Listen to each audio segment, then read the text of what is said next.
What is one of the dumbest things you've done when your brain was on autopilot? Story 1. I was a kitchen employee at Arby's when I was 18.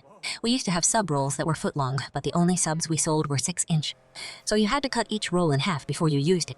I was just zoned out one day, and I ended up cutting the sub roll in half, putting the knife back in the sub roll bag, and then trying to use the sub roll to cut the next sandwich. My manager saw it and effing died.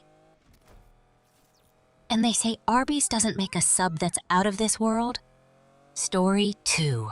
A couple of weeks ago, I was driving home, but instead of going to my current house, I drove to my old house. I haven't lived there in over 5 years. I pulled into the driveway, and luckily I realized what I had done before I actually got out of the car. Guess I was in desperate need of a good blast from the past. Well, I'm glad I could get in my time machine and turn around before anyone noticed. Story 3.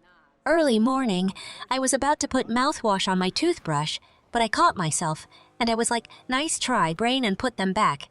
Then, I grabbed the toothpaste and squeezed it on my palm.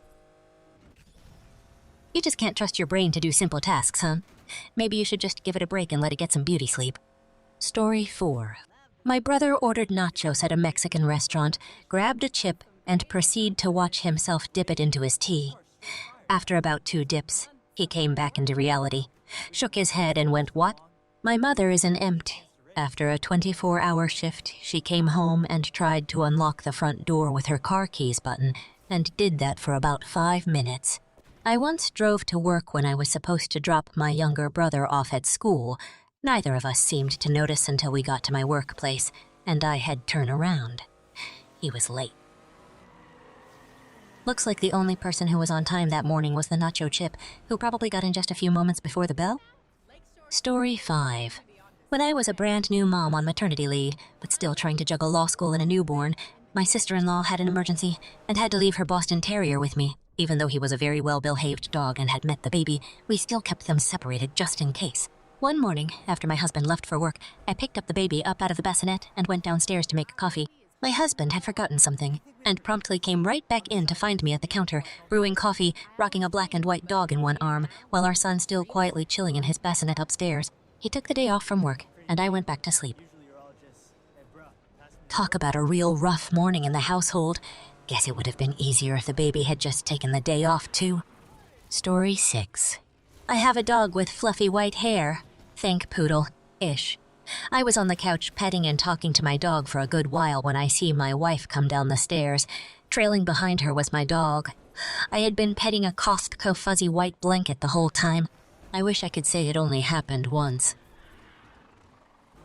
Yeah, that blanket must really like being petted.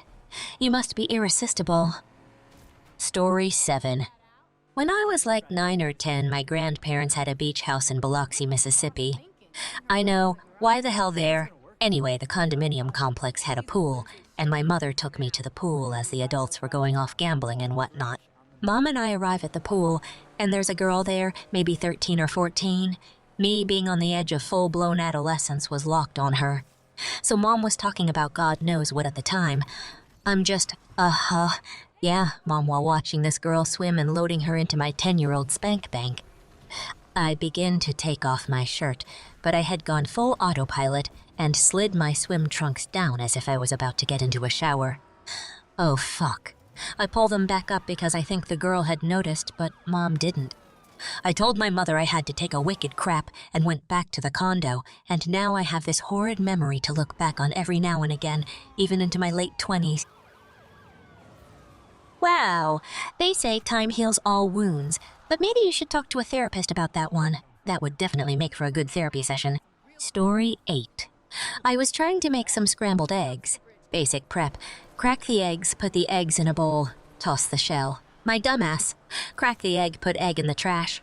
I literally stood above the trash can with the shell in my hands processing what had just happened for about 30 seconds. I just had the faint feeling of I f***ed up and was wondering exactly how for way too long.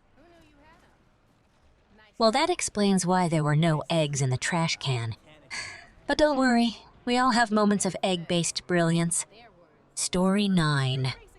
I do so much dumb effing stuff while on autopilot, and it doesn't help that I'm on autopilot more often than not, plus thrown away so many spoons and forks, then had to dig in the trash to get them back out, plus threw away my phone instead of my trash, more times than I care to mention, plus where are my keys? Where are my keys? Oh, that's right. They're in the fridge, cause F you. That's why, plus threw away something I was eating, plus where's my phone? Where's my phone? Where's my phone? Where's my goddamn phone? In the closet on the top shelf underneath a stack of papers, cause F you. That's why. Wow, you sure have a knack for misplacing things. I'm sure glad you're never on autopilot when you're driving to work.